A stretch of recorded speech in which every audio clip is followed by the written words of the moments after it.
So Israeli forces have killed at least 194 people across Gaza in the past 3 days, many of them in residential areas. The Israeli army says it targeted more than 100 Hamas sites. In Khan Yunis, in the south of the Strip, rescuers retrieved one body and pulled a number of wounded from the rubble of a family home. In Gaza City, a search and rescue operation is underway after another attack on a home. It was in the Sheikh Radwan district and has been completely destroyed.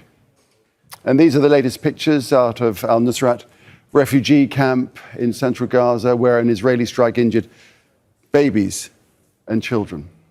Also in central Gaza, at least 6 Palestinians have been killed in the city of Deir al-Balah. A child is among the dead there.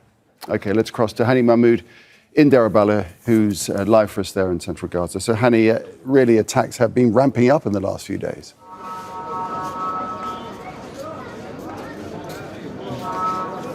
Absolutely, and it's quite obvious from the number of funerals. Since we arrived 2 hours ago here at the site of the Al-Aqsa Hospital, we've seen many of the funerals here with large gatherings of remaining family members, funerals of people who were killed in overnight attacks in Deir al-Balah city. But we could feel a sense of frustration coupled with sadness and the agony, and also the fact that this is allowed to continue to happen, a mass wholesale killing of Palestinian civilians in their tent camps or in front of their homes, or simply walking in the streets, overnight attacks. And since early hours of yesterday's evening, we've seen many of the attacks happening right at the top of every hour. The latest was a school in Al-Bureij refugee camp, and as soon as people left the school to the outside gate in front of the street vendors buying dinner or whatever is available to feed their families and their kids, they were struck by a drone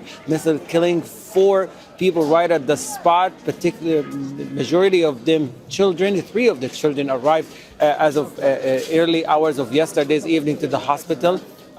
Tens of injuries as drones and missiles are packed with shrapnels, very sharp nails and little pieces of metals that are cutting through the flesh, causing severe bleeding and causing burns. Are here at the hospital inside the Al-Aqsa hospital right here, the emergency department, waiting for their turn to be admitted to the operating theater. Across the Gaza Strip, a surge in the attacks, a quite significant surge that already causing further civilian casualties, forced displacement, as well as sheer level of destruction. And right now, Gaza is beyond rebuild, just given the sheer level of destruction that is caused to virtually all means of life. The residential buildings, public facilities, infrastructures, there are areas that have turned into more of a wasteland.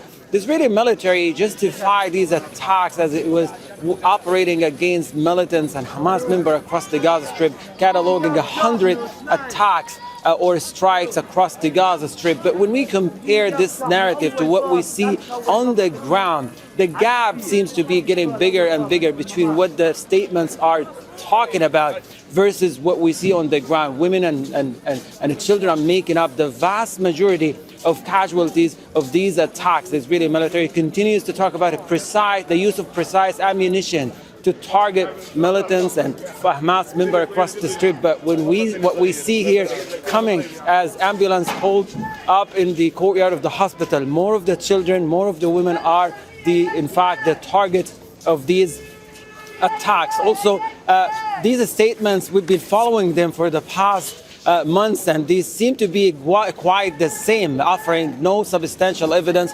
whatsoever. More residential blocks have been targeted and destroyed as of yesterday in both central Gaza City, in an area better known as the Saraya complex, as well as further to the northern western part of Gaza City, to the eastern part also of Gaza City.